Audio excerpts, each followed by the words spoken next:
So, you were source energy before you came into these physical bodies. You don't remember that, and there's a reason that you don't, but you were.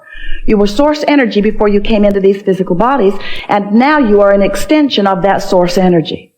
So here you are, focused, just as you intended to be, focused upon the things of your time-space reality, and you are utilizing your focus to help you personally, independently, identify your preferences. Sometimes you don't really grasp that. You don't really understand how perfect it is and how important it is that you deliberately choose. So anyway, that's step one. You ask for what you want, and you can't stop asking because life just continues to serve itself up to you in ways that cause you to identify your preferences. It happens all day, every day, at all levels of your being. It's really what the evolution of all species is about. So when you know what you don't want, you know what you do want. If someone's rude, you want them to be nicer. If you're rude, you want to be nicer. If you're unhappy, you want to be happier. If something's gone wrong, you want it to go right. In other words, if you don't have enough of something you want more of it. It's a very simple equation, not hard for you to figure it out, and you're doing it all day, every day. But what you may not know is that every time, whether you speak it out loud or not, something happens like that, you are launching these vibrational preferences. And the larger part of you is aware of the preference that you have launched and becomes it, because your inner being is unconditional. Your inner being rides the rocket of your desire. When you say, I prefer something, your inner being doesn't say, well, there aren't that many of them going around. Your inner being doesn't say, well, that's risky business and it's unlikely. Your inner being doesn't say, you don't have the education for that or the money for that or the background for that. When you launch a rocket, a request, a preference, a desire, your inner being becomes a vibrational match to it immediately. And because you are an extension of that inner being who has become a match to it, now you hold the potential of splitting your energy if you don't become a match to it too. You see how it works? When you say, I want that, the source within you says, done. We're there. We've got it. We're a vibrational match to it. Because everything that manifests is first a vibrational frequency. And the source within you will give you this, can more easily match your desires because in the energy stream, it is immediate. In your manifestational world, you've got some bugs to work out of your vibrational frequency. Source doesn't have to work those bugs out because Source already believes in you. Source already knows your value. Source already knows your worthiness. Source remembers why you came and who you are. So when you launch a rocket about something that you would like more of, Source is right there in that frequency. And in fact, the only reason that any of you ever feel any slight or strong negative emotion is because Source finds the frequency, the fullness of the desire that you have launched, and when you don't, there's vibrational discord between you and Source. Does that make sense to you? If there were ever a way for you to understand that Source exists, it must be in your emotional awareness. Because if there were not someone keenly interested in you and holding a vibrational frequency about you, then you could think anything you want and you would feel no vibrational variance.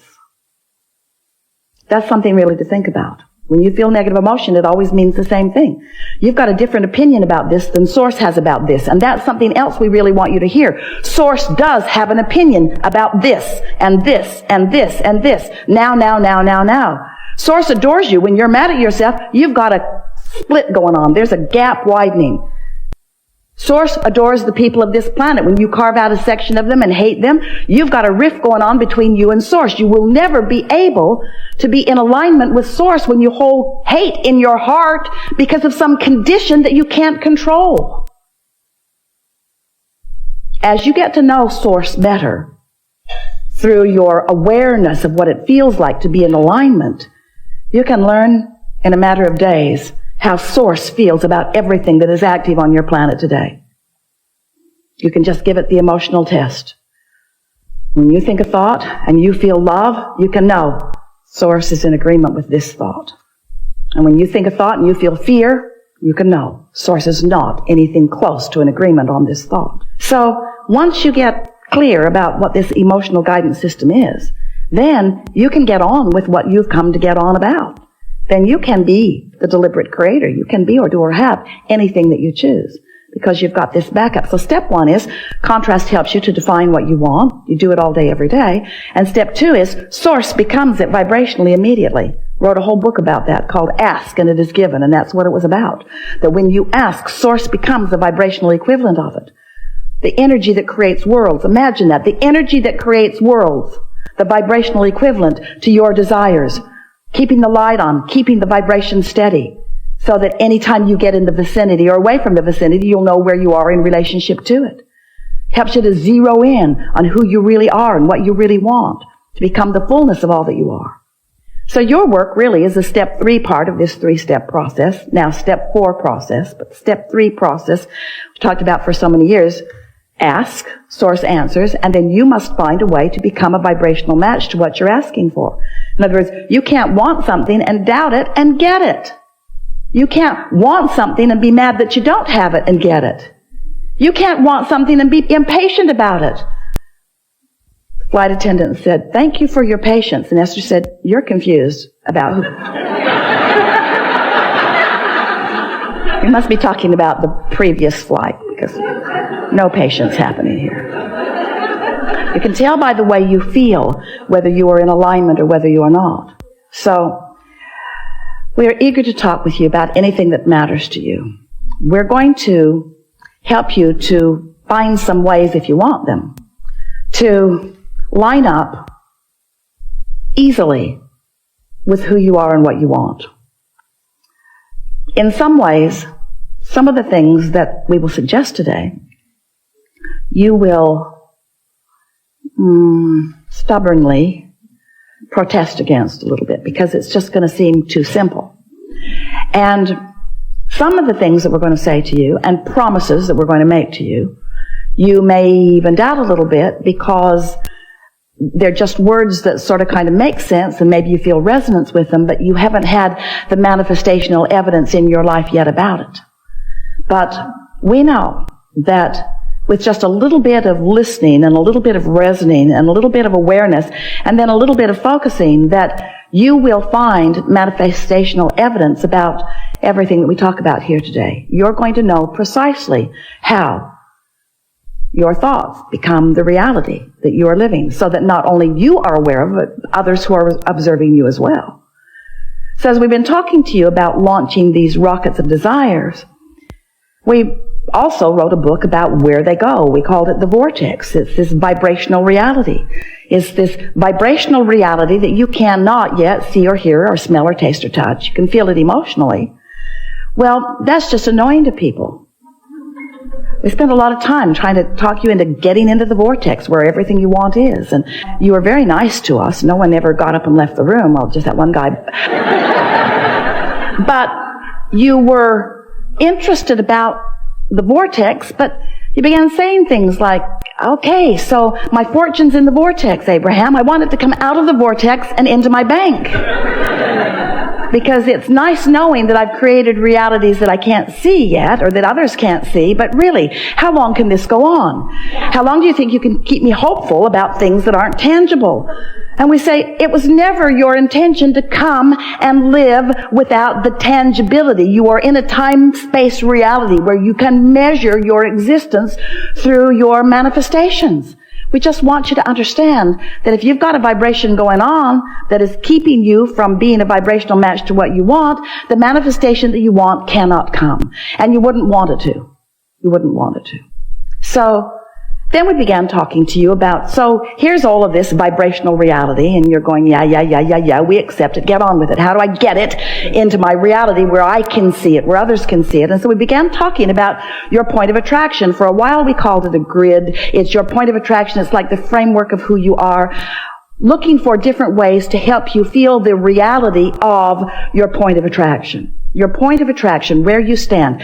And mostly it's about how you feel right now.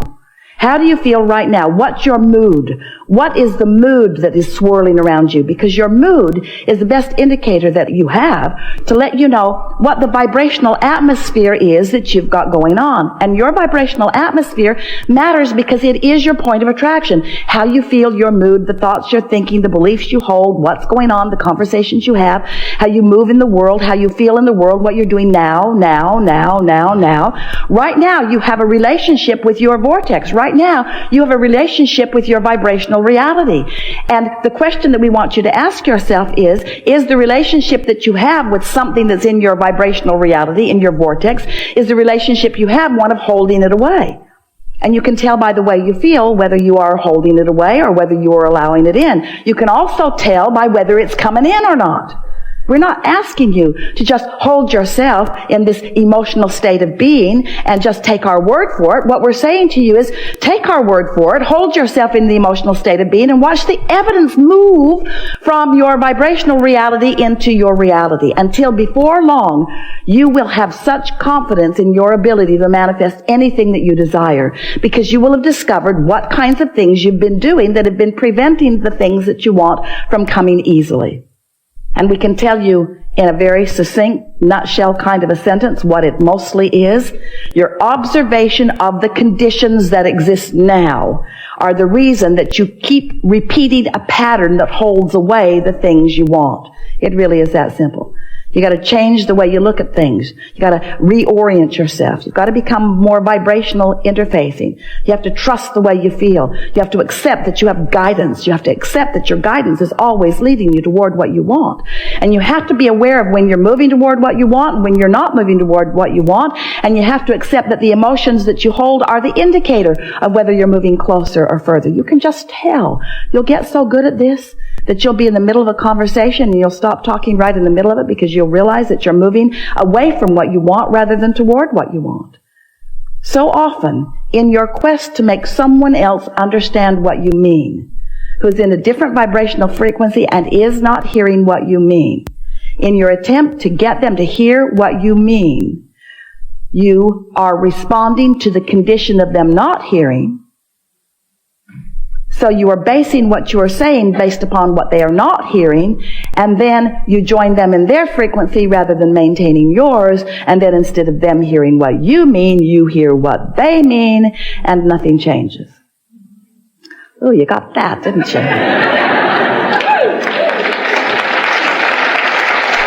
So, let's just start talking about some stuff that's important to you, and let's make everything that we said just now more tangible for you.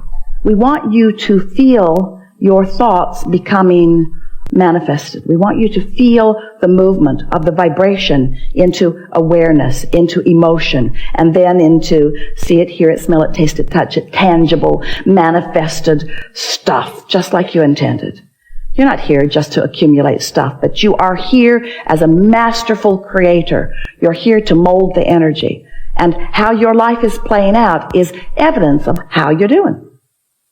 We have enjoyed this interaction immensely.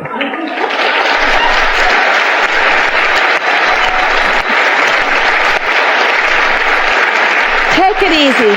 Be easier about everything. Be more playful. Have more fun. Sleep more. Do more things that feel good. Pamper yourself more. Do things that are more feeling in nature. Get out there where the gardens smell good and look at the ocean that looks good. Do more things that just make it easy for you to feel good in the moment. Make a decision that just for a little while, you're going to take the struggle out of your experience because it isn't working out. And watch what a new decision about ease and alignment and general will bring for you. We speak this to you easily and wholeheartedly and with complete confidence in the wonderful things that are coming to you because we've seen your vortex. We know what you've created. And we can feel the shift in you. And so we know that obvious, measurable improvement is right on your doorstep. And we will revel with you in every realization that you have about it. There is great love here for you. And as always, we remain in your vortex.